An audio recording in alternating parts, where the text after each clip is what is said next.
தமிழ்நாட்டுல இப்போ ஒரே ஒரு கேள்விதான் எல்லா இடத்துலயும் எதிரொலிக்குது. இந்த அரசாங்கத்தை விமர்சிச்சா நேரா சிறைக்கு தான் போகணுமா?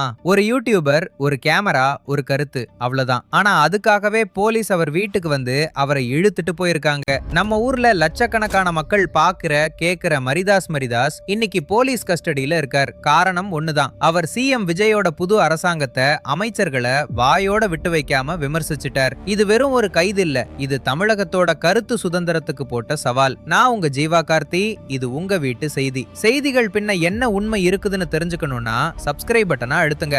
ஏன்னா இன்னைக்கு நான் சொல்ல போற கதை உங்களை யோசிக்க வைக்கும், கொஞ்சம் பயமுறுத்தவும் செய்யும். அது என்ன நடந்துச்சுன்னு ஆரம்பத்துல இருந்து சொல்றேன். திங்கட்கிழமை ஜூன் 8ஆம் தேதி காலையில மதுரை சூர்யா நகர்ல இருக்கிற மரிதாஸ் வீட்டுக்கு கிரேட்டர் சென்னை போலீஸோட சைபர் கிரைம் பிரிவு வந்து இறங்குது. மதுரை சிட்டி போலீஸ் உதவியோட அவரை வீட்டை விட்டு வெளியே கூட்டிட்டு போறாங்க. அந்த ஒரு காட்சியே மதுரை முழுக்க பரபரப்பா மாறிடுச்சு. அந்த காட்சியை நீங்களே இங்க பாருங்க.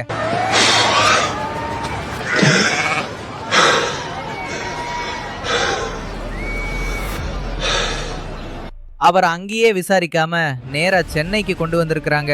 யோசிச்சு பாருங்க, ஒரு யூடியூபர் ஒரு கொலகார மாதிரி மாநிலம் தாண்டி கூட்டிட்டு போகப்படுறார். எதுக்கு? துப்பாக்கி வச்சதுக்கா? இல்ல. வெடிகுண்டு வச்சதுக்கா? இல்லவே இல்ல. வெறும் வீடியோ எடுத்ததுக்கு. அவரை மதுரையிலேயே விசாரிச்சிருக்கலாம். ஆனா அப்படி பண்ணாம அவ்வளவு தூரம் சென்னைக்கு கொண்டு போனது ஏன்? வேண்டுமென்றே அவருக்கு டென்ஷன் கொடுக்கணும், அவரை மன ரீதியா பயமுறுத்தணும், மத்த விமர்சகர்களுக்கும் ஒரு செய்தி கொடுக்கணும்னு தான் இப்படி செஞ்சாங்களா? இந்த சந்தேகம் இப்போ மக்கள் மனசுல வலுவா எழுந்திருக்கு. ஏன்னா ஒரு கைது நடக்கிற விதமே அந்த அரசாங்கத்தோட நோக்கத்தை சொல்லிடும். மரிதாஸ் யாருன்னு தெரியாதவங்களுக்கு சொல்றேன். மதுரையை சேர்ந்த தமிழ்நாட்டோட மிகப்பெரிய அரசியல் யூடியூபர்கள்ல ஒருவர். திராவிட கட்சிகளை, அரசியல்வாதிகளை கடுமையா விமர்சிக்கிறதுல பேர் போனவர். அவரோட ஒவ்வொரு வீடியோவையும் லட்சக்கணக்கான பேர் பாக்குறாங்க. இப்போ பதவிக்கு வந்த தமிழக வெற்றி கழகம், அதோட தலைவர், நம்ம மாநிலத்தோட புதிய முதல்வர் ஜோசப் விஜய், இன்னும் சில அமைச்சர்கள் மேல அவர் தொடர்ச்சியா வீடியோ போட்டிருக்கிறார். அந்த வீடியோல ஒரு பெண் அமைச்சரை பத்தி அவர் சொன்ன கருத்துகள் தான் இப்போ பெரிய சர்ச்சையா மாறி இருக்கு. போலீஸ் சொல்றது அந்த கருத்துகள் அவதூறானவை, மரியாதை குறைவானவைன்னு. இங்க ஒரு விஷயம் புரிஞ்சுக்கணும், விஜய் ஒரு சாதாரண அரசியல்வாதி இல்ல. தமிழ்நாட்டோட மிகப்பெரிய நடிகர், கோடிக்கணக்கான ரசிகர்களை வச்சிருக்கிற ஒரு சூப்பர் ஸ்டார். அவர் 2026 சட்டசபை தேர்தல்ல தமிழக வெற்றி கழகத்தை வச்சு பெரிய வெற்றி பெற்று நேரடியா முதல்வர் நாற்காலியில உட்கார்ந்து. இதுதான் இப்போ எல்லா பக்கமும் கேட்கப்படுற கேள்வி.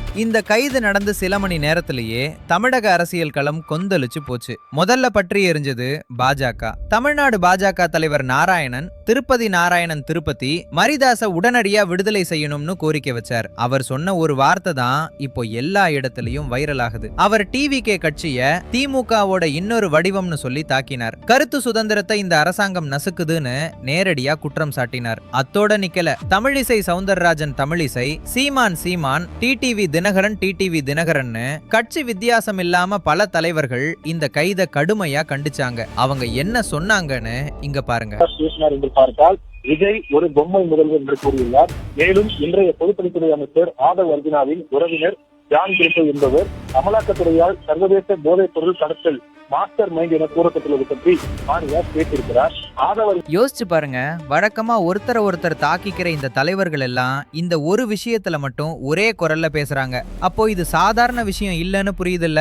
பாஜக தரப்பு இதை வெறும் ஒரு கைதா பார்க்கல, இது ஒரு புது அரசாங்கம் தன்னை விமர்சிக்கிறவங்க வாய அடக்கி எடுத்த முதல் நடவடிக்கைன்னு அவங்க வலுவா நம்புறாங்க. இதை வச்சுதான் வரப்போற நாட்கள்ல டிவிகே அரசாங்கத்தை சுத்தி வளைக்க அவங்க திட்டம் போடுறாங்க. ஒரு யூடியூபர் கைதோட ஆரம்பிச்ச இந்த விஷயம் இப்போ ஒரு பெரிய அரசியல் போராட்டமா மாறிக்கிட்டு இருக்கு. இப்போ அரசாங்கம் பக்கம் என்ன சொல்றாங்கன்னு பாப்போம். டிவிகே தரப்பு இத கருத்து சுதந்திரத்தோட பிரச்சனையா பார்க்கவே மறுக்குது. அவங்க சொல்றது இது வேண்டுமென்றே செஞ்ச அவதூறு, அமைச்சர்களை குறிவச்சு சொன்ன மரியாதை குறைவான கருத்துகள், இதுக்கு எடுக்கப்பட்ட சட்டப்படியான நடவடிக்கை தான். விமர்சனத்தை யாரும் தடுக்கல. ஆனா ஒரு பெண் அமைச்சர் அவதூறா பேசுறது விமர்சனம் இல்ல, அது குற்றம்னு வாதிடுறாங்க. சரி, இந்த வாதம் கூட ஒரு நிமிஷம் சரின்னு வச்சுக்கலாம். ஆனா அப்படின்னா ஏன் புகாரே இல்லாம போலீஸ் தாங்களா களம் இறங்கினாங்க?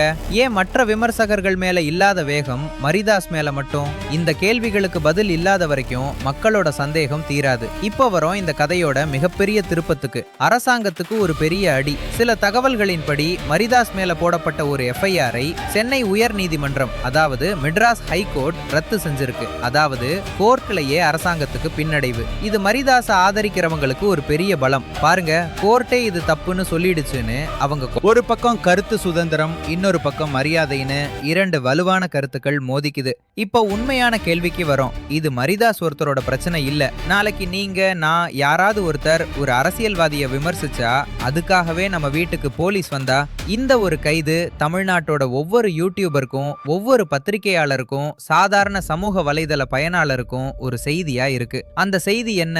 அரசாங்கத்தை விமர்சிக்க முன்னாடி 2 வாட்டி யோசிங்கன்னு தான். விஜயோட ஆட்சியில கருத்து சுதந்திரம் செத்துடுச்சா? விளையாட்டுக்கு கேக்குற கேள்வி இல்ல இது. தமிழ்நாடு முழுக்க இப்போ உண்மையா இந்த கேள்வியை தான் கேக்குது. ஜனநாயகத்துல அரசாங்கத்தை கேள்வி கேட்கறது ஒரு குற்றம் இல்ல, அது ஒரு உரிமை. ஆனா அந்த உரிமையை பயன்படுத்தினா, அதிகாலையில வீட்டுக்கு போலீஸ் வந்து கதவை தட்டுனா, அப்போ அந்த உரிமைக்கு என்ன அர்த்தம்? மரிதாஸ் கருத்து உங்களுக்கு பிடிக்கலாம், பிடிக்காம இருக்கலாம். ஆனா அவரை விமர்சனத்துக்காக மட்டும் கைது பண்றது சரியானு கேட்டு பாருங்க.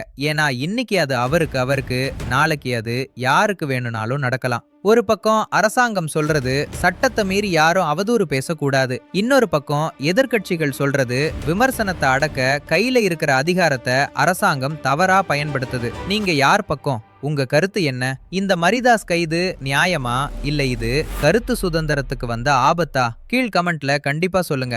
இந்த விஷயத்துல அடுத்து என்ன நடக்குது, கோர்ட் என்ன சொல்லுது, அரசாங்கம் என்ன நடவடிக்கை எடுக்குது, எல்லாத்தையும் முதல்ல உங்களுக்கு